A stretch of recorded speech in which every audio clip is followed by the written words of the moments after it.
नमस्कार, मैं आपका दोस्त राकेश आप सभी का स्वागत करता हूं आपके ही यूट्यूब चैनल अनसुलझी कहानियां में। दोस्तों, अगर आपको आज की कहानी पसंद आए तो वीडियो को लाइक, शेयर और चैनल को सब्सक्राइब करना ना भूलें और ऐसे ही वीडियोस पाने के लिए हमारे चैनल पर विजिट करें। तो चलिए चलते हैं आज की कहानी की ओर। भगवान ने हम सभी को बनाया है और हम सभी को फीलिंग्स दी है, जैसे दुख, खुशी, दर्द, गुस्सा, प्रेम। आज जो मेरी ये कहानी है वो एक ऐसी ही फीलिंग्स की है, एक ऐसे ही भाव की है। ये कहानी मेरे गुस्से की है जो मेरे सोचने समझने की शक्ति को ख़त्म कर चुका था। कुछ दिन पहले की बात है, मैं सुबह सुबह भगवान की पूजा पाठ करके बैठा हुआ था। मैं बैठकर नेचर का आनंद उठा रहा था। ठंडी हवा का झोंका, चिड़ियों की चहचहाने की आवाज़ मन में एक अलग सा आनंद उत्पन्न कर रहा था। मेरा मन बहुत शांत था। मेरे घर के आसपास बहुत सारे खेत हैं और मेरे घर के अलावा यहाँ किसी और का घर नहीं था, क्योंकि मेरा घर गांव के बाहर था। यहाँ कोई भी जल्दी नहीं आता। लोगों से मैंने सुना है कि कोई ब्रह्म राक्षस रहता है यहाँ, लेकिन इतने दिन हो गए मुझे यहाँ रहते हुए, लेकिन मैंने किसी भी ब्रह्म राक्षस को नहीं देखा। उस दिन सुबह सुबह मैं नेचर का आनंद ले रहा था, तभी एक लड़का दिखा मुझे। वो मेरी तरफ ही आ रहा था। उम्र से वो 20 या 22 साल का लग रहा था। मुझे ऐसा लग रहा था कि शायद वो मुझसे मिलने के लिए आ रहा है। मैं बहुत खुश था, क्योंकि मुझसे कोई बातें नहीं करता, मेरा कोई दोस्त नहीं था। शायद यह लड़का मेरा दोस्त बन जाए। मैं उसी को देख रहा था। वो आया, उसने अपनी पैंट की जिप खोली और पेशाब करने लगा। मैंने उसे आवाज़ दी कि रुको, ये क्या कर रहे हो? ये मेरा घर है। लेकिन उसने मेरी बातों को नहीं सुना। उसने अपनी जिप बंद की और जाने लगा। मैंने उसे पीछे से बहुत आवाज़ें दी, लेकिन उसने सुना ही नहीं। वो जाते जा रहा था। यह देखकर मुझे बहुत गुस्सा आ गया। उसने मेरे घर को गंदा किया है, मैं उसे नहीं छोड़ूंगा।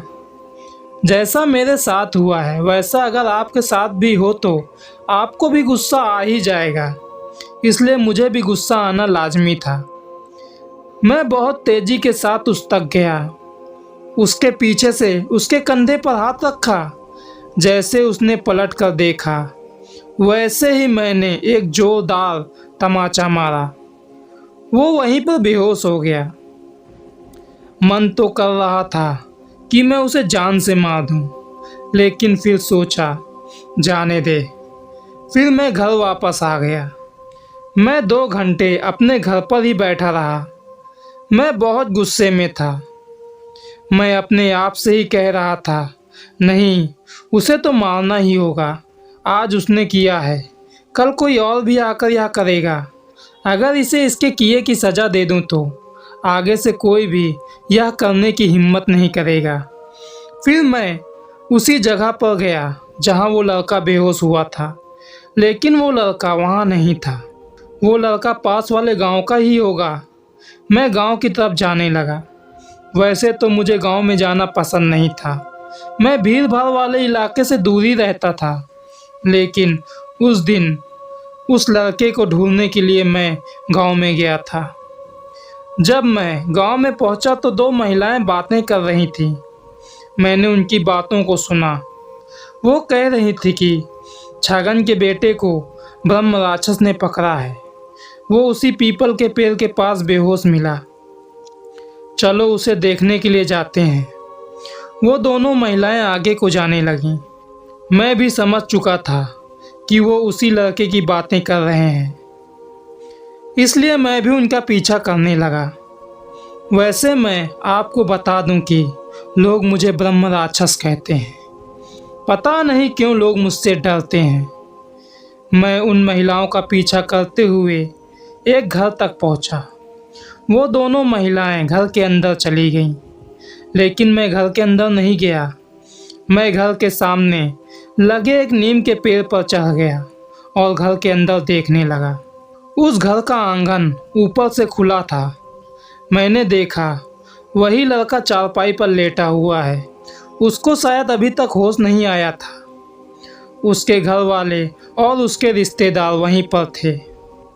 मैं गुस्सा नहीं करना चाहता था, लेकिन पता नहीं मुझे क्यों इतना गुस्सा आ रहा था। मुझे अपने गुस्से पर कंट्रोल नहीं था और मैं उस लड़के के पास चला गया। एक ही सेकंड लगा था मुझे उस लड़के के पास पहुंचने के लिए। मैं उस नीम के पेड़ से गायब हो गया और एक ही सेकंड में उस लड़के तक पहुंच गया। मैं उस लड़के के छाती पर जाकर बैठ गया और उसका गला दबाने लगा।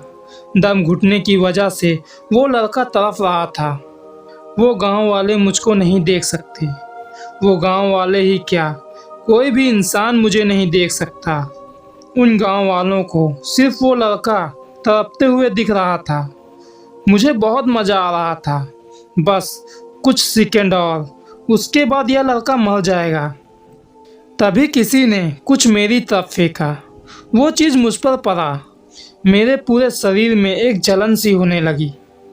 उस लड़के के गले को मैंने छोड़ दिया और वहाँ से गायब होकर उस आंगन के छप्पर पर जाकर बैठ गया।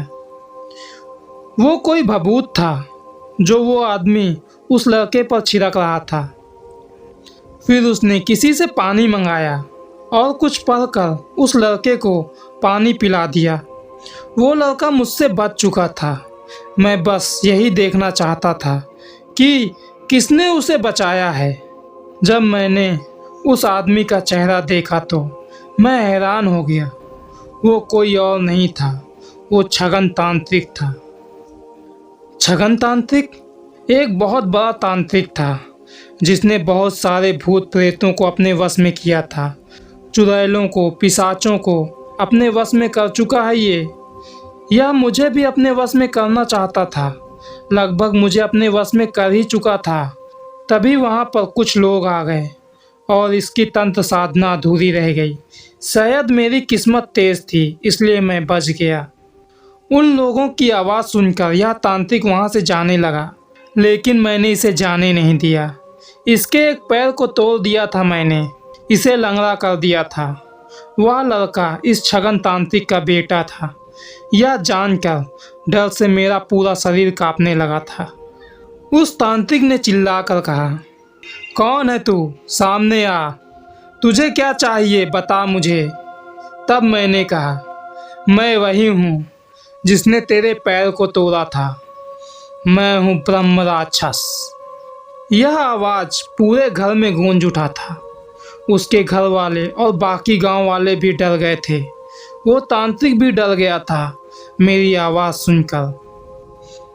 तब उस तांत्रिक ने कहा, तू इस बच्चे को क्यों परेशान कर रहा है? क्या गलती है इसकी?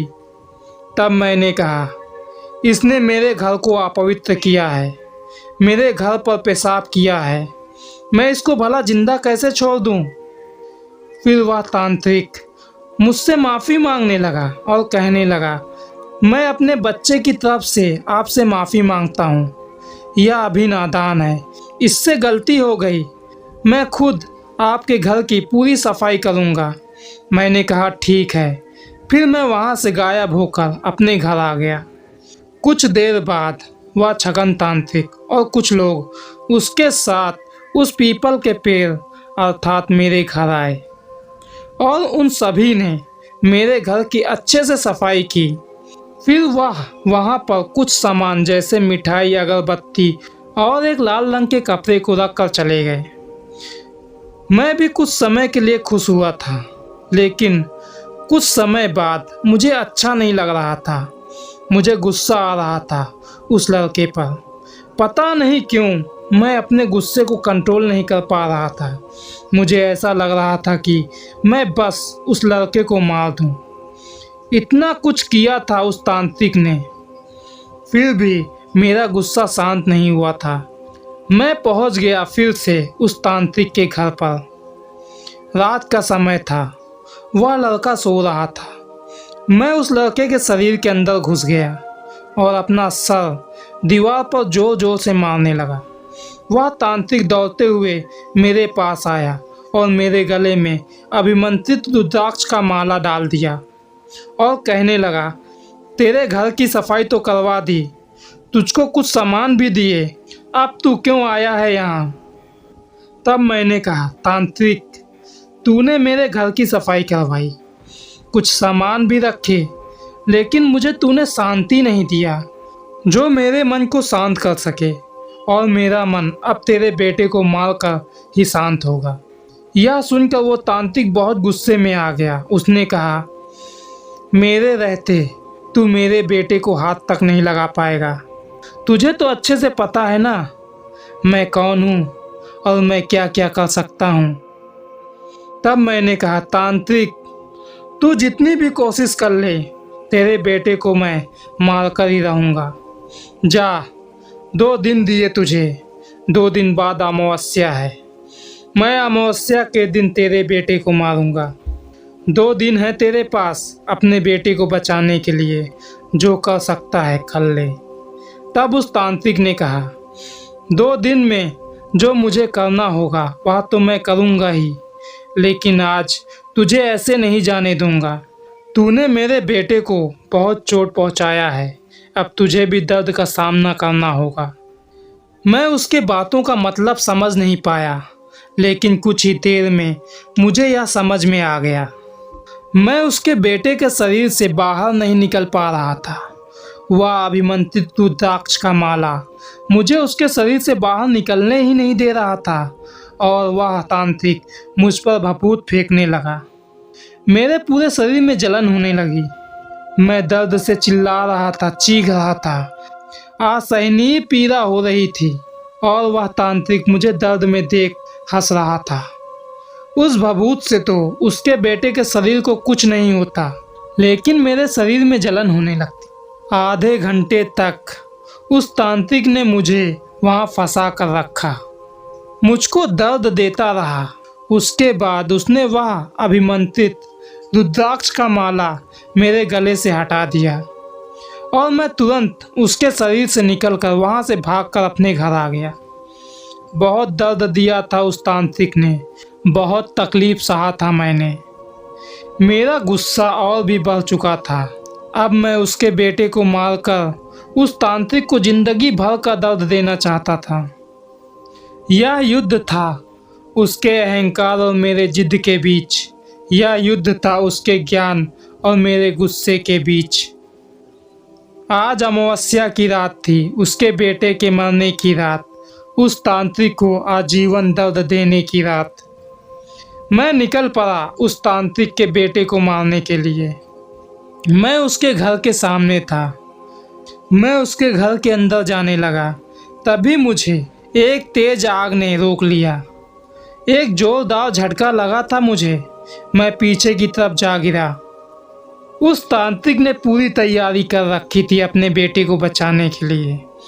पंचचक्र बनाया था उसने। पंचचक्र की सुरक्षा घेरा में था उसका बेटा।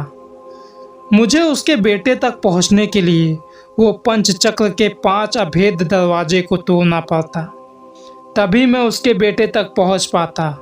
यह पहला चक्र था जो मुझे उसके बेटे तक पहुंचने से रोक रहा था। अब मैं घर के चारों तरफ घूमने लगा, उस घर के अंदर जाने का रास्ता ढूंढने लगा, लेकिन जैसे ही मैं अंदर जाने की कोशिश करता, वैसे ही एक तेज आग उस रेखा से बाहर निकलता और मुझे पीछे ढकेल देता। अब मैं सोचने लगा कि कैसे इस सुरक्षा घेरा को पार करूं, इस रेखा को कैसे मिटाऊं। यह लाल रंग की चमकती रेखा थी। फिर मैंने सोचा कि ऐसे तो मैं इस रेखा को नहीं मिटा सकता, लेकिन किसी चीज़ के सहारे तो इस रेखा को मिटा सकता हूँ। उसके बाद मैं आराम से अंदर जा सकता हूँ। एक झटके में मैंने उस तांत्रिक के घर के सामने लगे नीम के पेड़ को उस रेखा पर गिरा दिया। एक धप की आवाज़ आई थी और वो रेखा उस पेड़ के गिरने की वजह से मिट गई। मैं उसी जगह से अंदर चला गया। यह पहला चक्र था जिसे मैंने तोड़ दिया था। दूसरे चक्र में बहुत सारे भूत और प्रेत थे जो मुझे उस दूसरे चक्र को पार नहीं करने दे रहे थे। दूसरा चक्र मेरे लिए इतना मुश्किल नहीं था क्योंकि मैं भूत प्रेतों से ज़्यादा ताकतवर था। वो भी मुझे कुछ देर तक रोक पाए, वो भी इसलिए क्योंकि उनकी संख्या ज़्यादा थी। मैंने एक एक करके सभी भूत प्रेतों को हरा दिया। मैं ब्रह्म राक्षस हूँ, मुझसे ये भूत प्रेत नहीं जीत सकते। अब तीसरे चक्र में मुझे जाना था और तीसरे चक्र की सुरक्षा कुछ चुड़ैल और पिशाच कर रहे थे। उनकी शक्तियाँ भूत प्रेतों से ज़्यादा होती हैं। मैं 2 घंटे तक उन चुड़ैलों से और पिशाचों से युद्ध करता रहा। मैं अकेला था, वो बहुत सारे, लेकिन अंत में वो मुझसे हार ही गए। मुझ में इतना गुस्सा भर गया था कि मैं उन सभी चुड़ैलों और पिशाचों का अस्तित्व मिटाने वाला था। वो सभी मुझसे माफ़ी मांगने लगे। मैं उस तांत्रिक के हाथों मजबूर हूँ यह कहने लगे। तब जाकर मैंने उनको छोड़ा था। मैंने तीसरा चक्र भी तोड़ दिया था। अब चौथे चक्र में जाना था। चौथे चक्र की सुरक्षा स्वयं वो तांत्रिक कर रहा था। मैं सोचने लगा, यह तांत्रिक बहुत ही ताकतवर है, इससे जीत पाना इतना आसान नहीं होगा। उस तांत्रिक ने अपने मंत्रों का जाप शुरू कर दिया।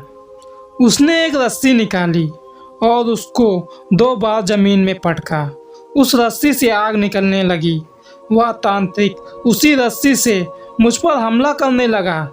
मैं यह सोचकर हैरान था कि वह तांत्रिक मुझे देख कैसे पा रहा है। पता नहीं कौन से मंत्रों का इस्तेमाल किया है मुझको देखने के लिए। वह जलती हुई रस्सी से मुझ पर हमला करने लगा। मैं उससे बचने की कोशिश करने लगा। कई बार तो मैं उस रस्सी के हमले से बच जाता और कई बार वो रस्सी मुझको लग जाती। उस रस्सी के पड़ते ही मुझको असहनीय पीड़ा होने लगती। मैं अधमरा सा हो गया था। मुझे लगा था कि शायद मैं उसके बेटे को नहीं मार पाऊंगा और उस तांत्रिक से अपना बदला भी नहीं ले पाऊंगा। लेकिन मैं भी ब्रह्म राक्षस हूँ, मैं इतनी जल्दी हार नहीं मानता। मेरी भी शक्तियाँ असीमित है। मैंने भी तंत्र मंत्र का इस्तेमाल करना शुरू किया। मुझे भी मंत्रों का ज्ञान था। मैंने भी एक डंडे को अपना हथियार बनाया। कुछ मंत्र पढ़े थे और डंडे में एक चमक सी आने लगी।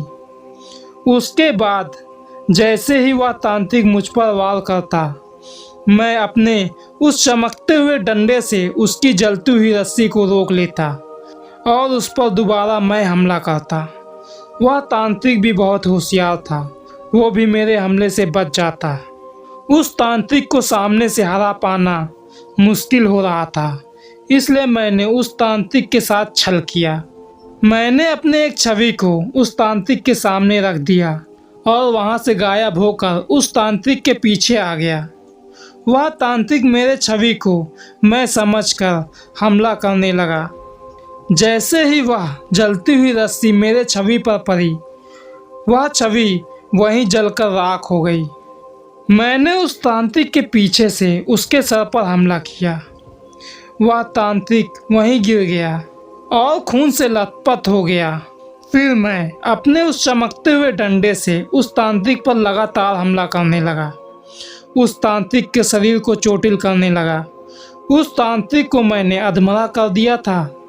अब वह अपने पैरों पर उठ तक नहीं सकता था।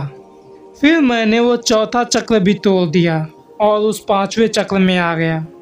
5वें चक्र की सुरक्षा कोई भूत प्रेत, चुड़ैल, पिशाच या कोई तांत्रिक नहीं कर रहा था।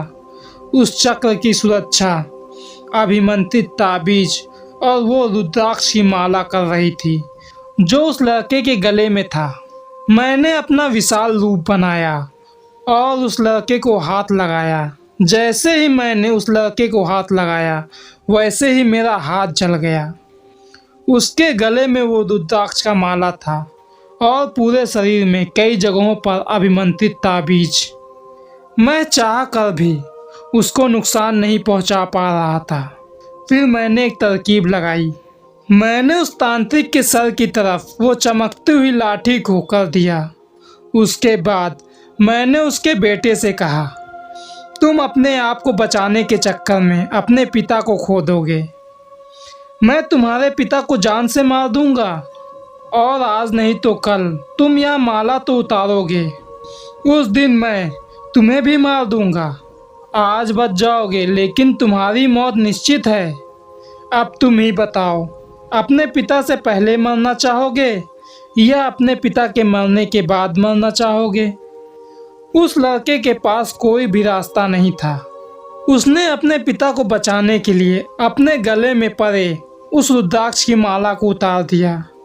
मैंने तुरंत उस लड़के को गले से पकड़कर हवा में उसे ऊपर उठा लिया। उसके बाद उसको जोर से जमीन पर पटक दिया और अपनी शक्तियों से मैंने एक तलवार को प्रकट किया।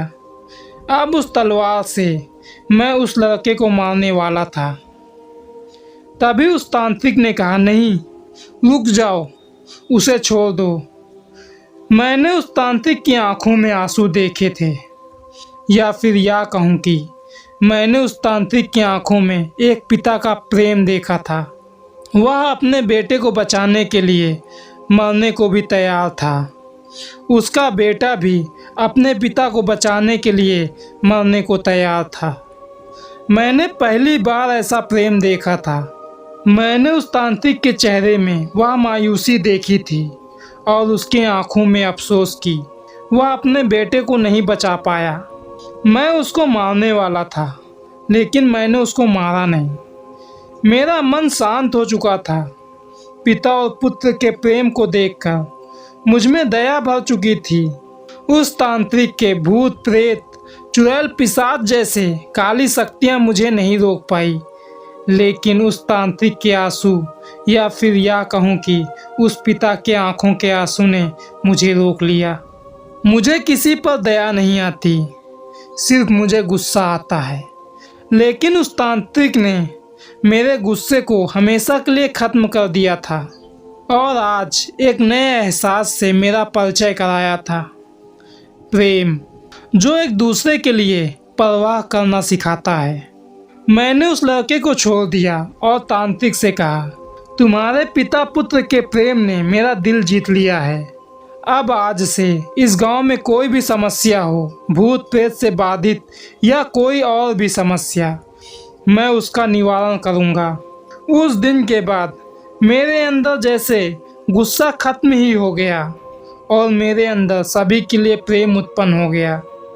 उसके बाद गांव के सभी लोग मेरे घर यानी पीपल के पेड़ के पास आने लगे और अगर कोई प्रेत बाधित हो तो मैं ब्रह्म राक्षस उस प्रेत से उसे मुक्त कर देता। अब लोग मुझे ब्रह्म राक्षस नहीं कहते, अब लोग मुझे ब्रह्म बाबा कहने लगे हैं। अब मुझसे कोई नहीं डरता, बल्कि सब मुझसे प्रेम करने लगे हैं। उस गांव से कोई ना कोई रोज मेरे घर में आकर मेरे घर की सफाई कर देता और 2 अगरबत्ती जलाकर वहां से चला जाता, क्योंकि अब मैं ब्रह्म राक्षस नहीं, ब्रह्म बाबा बन चुका हूँ।